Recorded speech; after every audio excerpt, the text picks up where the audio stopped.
TSUKUYUMI is an area control game with a few interesting wrinkles, but are these wrinkles worth taking the time to learn how to iron out? Well, I just played it. Let's take a look at my initial thoughts.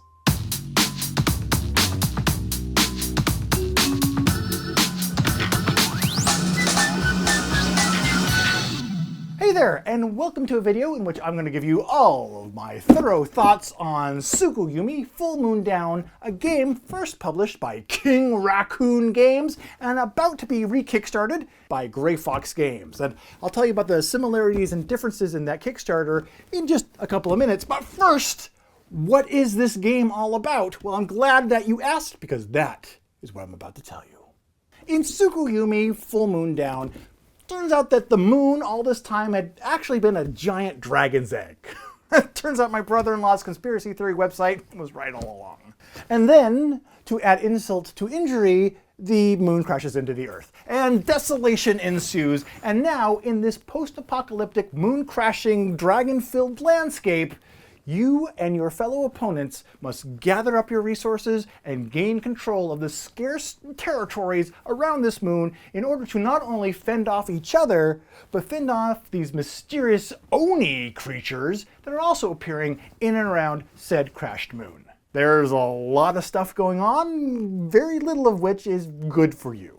When I first pulled out the game's rulebook and then the supplemental codex full of additional rules and comics, I was overwhelmed. And I thought that this game was going to be just an unbearable burden to learn how to play, and it was going to make me cry at night. But then, funny thing happened, I actually read the rules. And when I actually sat down and read through the rules, I realized this game's not complex, this game's not hard. This game actually is pretty elegantly designed. And let me tell you right now in this video what I mean by that. In this game, you got lots of little icons on the board that you can do, and presto bingo, there's a little cheat sheet that tells you exactly what all of these icons do and how they will affect your life. Additionally, in this game, you got these fancy dandy little action cards that you will be using throughout the game. And lo and behold, on the back of the little icon sheet, there's a handy dandy little chart that kind of shows you how those different colored phases of the games from those cards is going to be played. Additionally, you're going to probably be wondering, how do I win this game? Well, Poindexter, you're going to be earning victory points. And lo and behold, right next to the little color-coded chart of how the turns work, there is this little list that shows you all the things that you'll be earning victory points as well. It's almost as if the designers of the game want people to know how to play it. But then, the game includes several different factions, each of which has asymmetrical powers from one another. But again, the game includes these little handy-dandy cheat sheets that give you an overview of the units you'll be producing, and also your special powers, and on the back, even more special powers that shows them what they can make and what they will do with it after they make it. Easy to play, apparently difficult to say. That is not to say that there aren't some potential issues with the rulebook and its supplemental materials, which I'll get back to when I get my nice, juicy complaints about the game at the end of the video. But for now, the main point I want to get across is that when I opened up this game, it seemed very overwhelming, but the way that the supplemental materials and the rulebook guide you through everything was actually really well done. And for an area control game with asymmetrical powers and different units for each faction and other things going on the board and different events that are popping up and all of this to take care of, it was relatively pretty straightforward and easy to get into. So that was definitely a plus for the game. So yes, TSUKUYUMI is an area control game in which you are trying to have your little units take over little hexagons on the map. So really, what sets it apart from the 800 million other games that you're trying to do just that, other than a nice full-color comic book that's included in the rule supplement? Well, there are several things about this game that are really unique and distinctive and kind of cool. I will begin my list by discussing the lesser of the cool things about this game, and that is the way that you instigate combat. See, you're going to want to be taking over these little hexagons to earn victory points for each of them that you control. And those hexagons are inevitably going to have enemy units on them. So of course, you're going to just bluster in and blow up those units and take control of the territory, right? Ha! Wrong! Told you so. Now, sure, I'm not sure how unique of an approach this truly is, but it was enough to make me giddy. When you go into combat, whether or not there are enemy units in a hex, you have two choices. You can either attack those units to obliterate them and remove them from the board, or you can actually just ignore those units and focus on conquering the territory. Now, the more enemy units that are in it, the more difficult it's going to be to conquer that territory. So, you got to make the choice. Do I make conquering the territory easier by eliminating the enemy units that are in the space, but I'm not going to get any victory points for it? Or do I muster up enough power to go in, guns a-blazing, and actually take that territory, even though there's more opposition to me, and earn points in the process? And it was that choice that the players had to make between attacking the enemy units and getting them out of the way to make their life easier in the long run, or just focusing on conquering territory to get those valuable victory points that I thought was a very interesting choice that all the players had to make.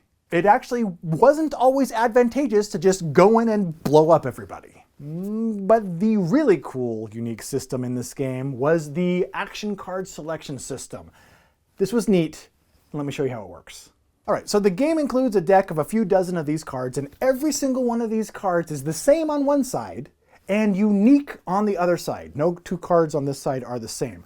And every player is going to start out with a handful of 6 of these cards randomly dealt out to them. They're going to pick one, and that is going to be their action options that they have that round. Now, each round is split into 4 color-coded phases. A white phase, represented by this white side of the card, then followed by a blue phase, green phase, then red phase. And what you're going to do is you're going to go around in initiative order, and first of all, during the white phase, each player is going to pick 2 separate actions from this side of the card, which are all the same, and do those actions they choose. 2 actions for you, 2 actions for you, 2 actions for you, boom, on to the next phase. And this is where things get interesting, because as I mentioned, this other color-coded side of each card is unique for every card in the deck. So again, in initiative order, everyone is going to do the blue actions on the card that they chose. This player draws 2 event cards and then plays 2 event cards. This player moves himself up the initiative track and then uses their special faction action. And then this player, they play 2 event cards and move themselves up the initiative track and use their special faction action because the card they chose, well, at least for the blue section, was a bit more powerful.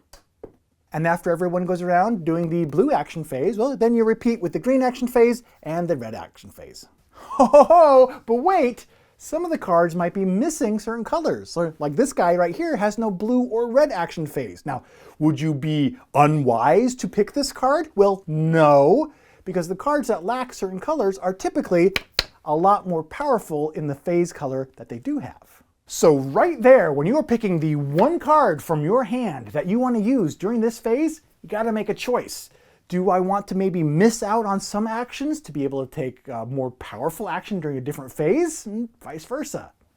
And that whole color-coded phase system is pretty cool, but it's not my favorite thing I found in this game, which is the combat system.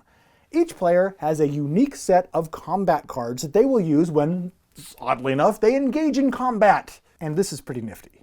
Each faction has their own unique set of combat cards. Each faction's set of cards is a little bit different depending on their pros and cons, strengths and weaknesses, and special abilities, but no matter how different we all are all the same in some basic principles. For example, the way the cards work. When I choose to engage in a combat action, either trying to take a territory or eliminate some enemy units, I will choose one of these cards from my hand, and I will choose to play it. And when I play it, I will enact the little action at the top of the card here. For example, this one says, when you play this card, mark the area with one of your territory markers. Boom! I just took your territory and scored myself a victory point. This game is easy, but not so fast, smart guy, because after I enact the top little option, my opponent, who I'm taking this territory from, is going to get to choose one of the 4 options below it. They may choose to change my position on the initiative track, or they may choose to move their units out of that territory into an adjacent one to regroup. They may decide to actually do damage to my units, killing some of them off, or they may even choose to do their own little unique faction ability, which, believe me, is nothing but trouble for me. Every action that I can take that's good for me requires me to also choose an action that's, well, not necessarily in my best interest, whether it's giving my opponents a choice of several things to counter against me, or missing out on some other phases of the round. And making those give and take choices throughout the course of the game to accomplish your objectives is something I really, really enjoyed about this game. Let's see, what else do I have on my list here? I made a list. I was prepared for this video, and I wrote some things down. I think I've covered 2 of them. So let's continue on to the next item. All right, stuff that pissed me off. This game has a very unique font that it uses. It has backwards letters, and it's really stylistic, and my goodness, it is impossible to read. Yes, the backwards letters are fun and cool and stylistic and thematic, sure, but when you're trying to read a card, I just want to read a card. I don't want to have to decipher a card. And oh my goodness, especially when you're in the middle of the game or you're like looking at someone's card trying to read it almost upside down across the table, it made me feel like my brain was going to explode. In a bad way. Sure, it's just a little nitpicky thing that doesn't actually impact the gameplay, but have you met YouTube? It's kind of what we do here. So that was one thing about the game that I hope, against hope, that Gray Fox will consider changing in their Kickstarter version. Please just take those letters and flip them around. Please. Speaking of things that I hope are slightly improved in Gray Fox's upcoming version, is some of the text in the rulebook. This game is actually really well written. I gotta give kudos to the developers that wrote the rules. However, there were some things in the rulebook that we found not clearly communicated. For example, there's several unstable areas in the game marked by this fun little icon, which I'm showing you right now, and the rules for this icon state that these are unstable areas in which, quote, all events may be played in this area even if it is occupied. Which seems straightforward enough, except that when we were going through the event deck, we didn't really come across any events that seemed like they couldn't be played on an area that was occupied. So we're not really sure what that meant.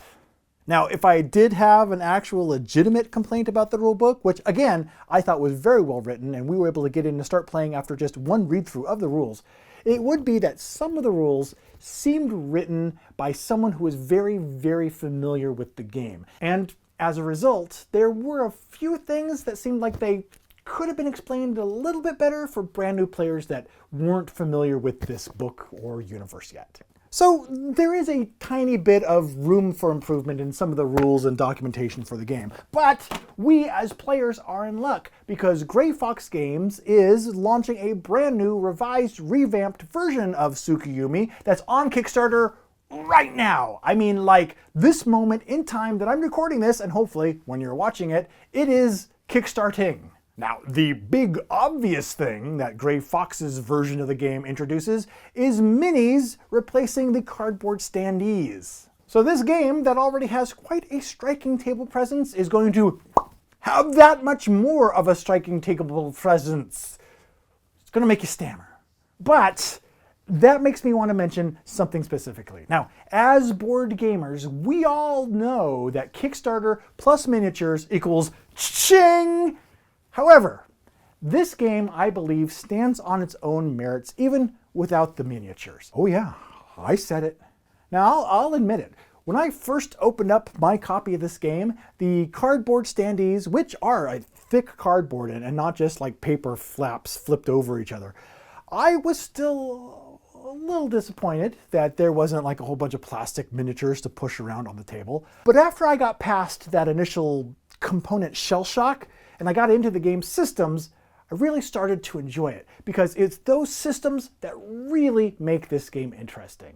Whether it's the neat action card selection mechanism with the different colored phases in which you got to draft cards and choose exactly what you want to get and what you want to give up in each round of the game, or the really cool combat system where whether conquering territory or attacking units, you're going to get to do something cool, but you're going to give your opponents a choice of things to do back to you, and you got to mitigate and choose just how much you want to give up there too. All those little choices that this game forces you to make are what really sets this game apart and makes it interesting.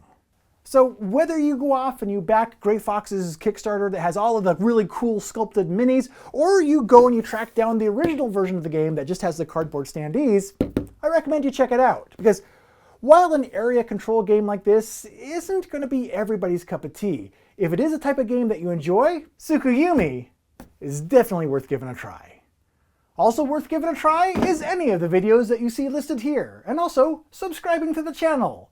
That was a super smooth segue, and I'm going to end the video right there because I have nothing else to say. Take care.